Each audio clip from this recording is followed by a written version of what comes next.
Wow, it's hard to believe that as an animation studio, Pixar has been around for 40 years. That's a lot longer than I would have imagined. But hey, it's not surprising because in those 40 years, they have become one of the most well-renowned and greatest studios in the animation history. And I can totally understand and why. I, I I like all the Pixar films to a certain extent, and many of them are among some of my favourite from movies of all time. And to celebrate their 40th anniversary, they've got two films in store. One is the fifth installment to the Toy Story franchise, which I'm cautiously optimistic for, or even if I think a fifth one is completely unnecessary. And another is an all-new original animated feature show with Hoppers. And going to this film, I wasn't entirely sure what to expect. The trailers weren't giving me the best impression of this movie, and it just looks like a generic animated Pixar film. But I did get it. But that doesn't mean I was not excited for it, especially since when it came out and it got some really good reviews from the critics calling it one of their best films in years. So, the only way I could know for sure is if I went to watch the film myself. And while I would not call this one of my favourite Pixar films, I can easily put this on one of the, if not their funniest films. And I might as well get into the film's biggest strength, the comedy.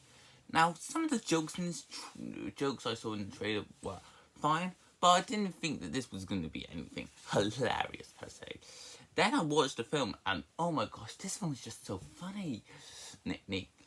It's been a long time since I've seen an animated film that's made me laugh this much. The humour in this film is absolutely great. And it's one of those films where even if it has a joke that misses, it quickly goes into another joke. Oh, that's hilarious. Yes, that's one joke where Mabel unintentionally does something to the Queen of the Insect. And the way it's handled, I was just laughing my ass off. It was honestly comedy gold. And I think the best thing I can say about the comedy is that it makes up for the feature's shortcomings. I'll say, now that the film's weakest aspect is its story. Sure, the film joked about how it has a little bit of similarities to the highest grossing animated grossing film of all time, Avatar, and that's really noticeable in the story, where it's basically like the wilderness version of Avatar, where Stephen finds herself in a book of the main species, and must learn their ways to help them in the ultimate battle or for the free, either them with a few humans helping on the side, as well as adding a bit of the lie reveal narrative from the last Elio, or where Mabel has to make sure that none of the animals find out that she is a human. But as a result, it does lead the film to be easily predictable, or where I could easily guess the outcomes of the story as soon as it started. Not to mention that this is a film that really does drag in the first half. I wasn't hating them per se, as the comedy was strong enough throughout to have me sort of enjoy it. Yeah, but I wouldn't say I was in love with the film in the first two acts. Which is why I said that the comedy does make up for the story's shortcomings by adding enough funny moments to keep me invested. However, once the animal ants so devise their plan and to squid, it's the human, and then Mabel has to find out her herself in a position where she has to protect her rival, Jerry. That that's where the film is at its best, offering some of its funniest and craziest jokes, oaks and its heart. Huh. Man. Pixar went strong with the heart in this film. This is mainly shown in the main character of Mabel, but while she definitely isn't my favourite Pixar protagonist, I definitely would put her at least in my top 10 because she is a fantastic character. Well, she is the typical rebel girl that has anger issues. She is also someone that really cares about out the world, like I've and the environment. Thanks to our strong relationship with grandma, and with that love and passion, she either does everything she can to make sure those animals are protected, from all that, all the man's plans to create a new highway. In fact, the film honestly has a really strong environmental message. In most animated films, they would go for a very similar environmental message where they show nature good, humans evil. Or in Hoppers, however, the film goes for a more moral grey area, where it shows that nature and humans are just doing their own things to survive, and no side is better than the other.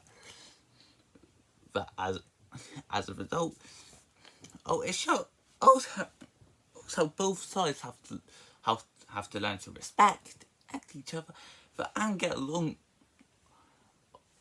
on to make the world better for both. And with that strong narrative, it does a really good job with the message to help people pull on audiences get engaged with each other. It also helps that the animals themselves are really enjoyable. Well, their screen time is a bit more lacking than some I would probably hope for. Although I are a few that out, especially King George, or the mammal king of the pond. Who might see, even though I even am way too trusting, especially humans. However, his need for everyone to get along does help with the hearts of each, just showing how he cares for everyone. And it's both. I just was able to make peace and do everything she can to protect the glade. There is also the animal council, whose roles are quite small, or other than the son of the insect queen, Titus, who would later become the film's main villain. And man, it's been a while since I've seen such an enjoyable and chaotic animated villain than its film. Titus was just an absolute blast. I also looked at many of the other humans in the feature. This is especially shown with Harry. The feature could have easily gone on the route of the corrupt politician. However, for some of the environmental messages, the film does show a twist. It's with him where, even though he's doing everything he can to be re-elected as mayor of Beavington, and he still does have similar cares and passions like Mabel does, even if the two are constantly butting heads. I also really like the main a scientist is that created the Hopper's technology made ultrasound and her assistants.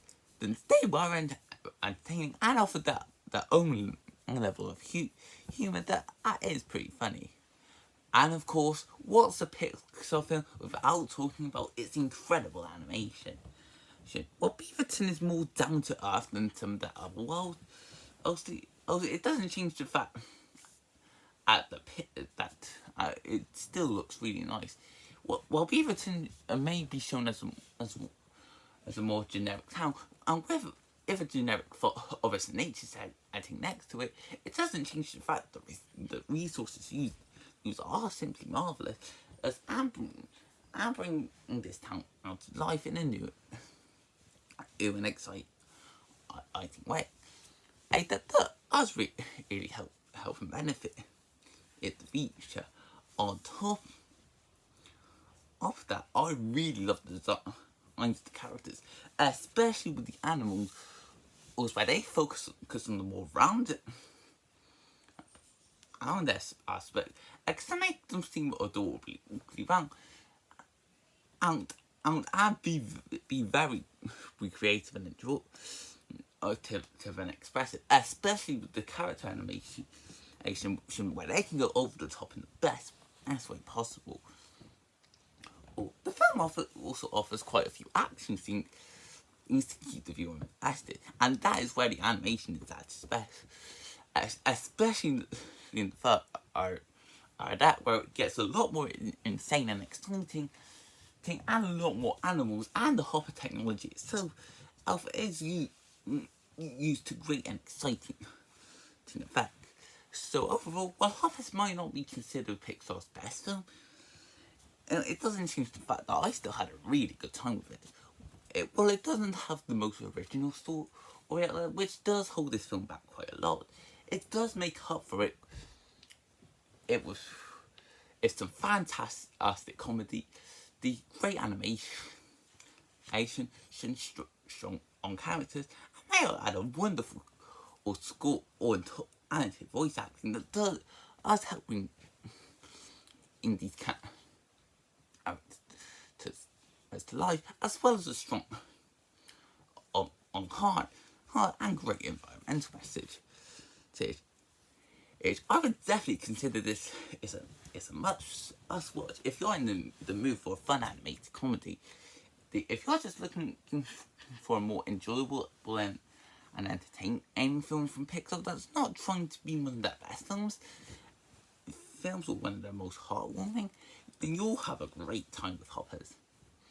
Because I've definitely seen better films from the studio, but that doesn't change the fact that when it comes to Hoppers, I still had a fun experience, and that's why I'm giving the film an 8.5 out of 10. So I hope you guys enjoyed this video. Feel free to comment, like, and subscribe, and we'll see you next time. Bye!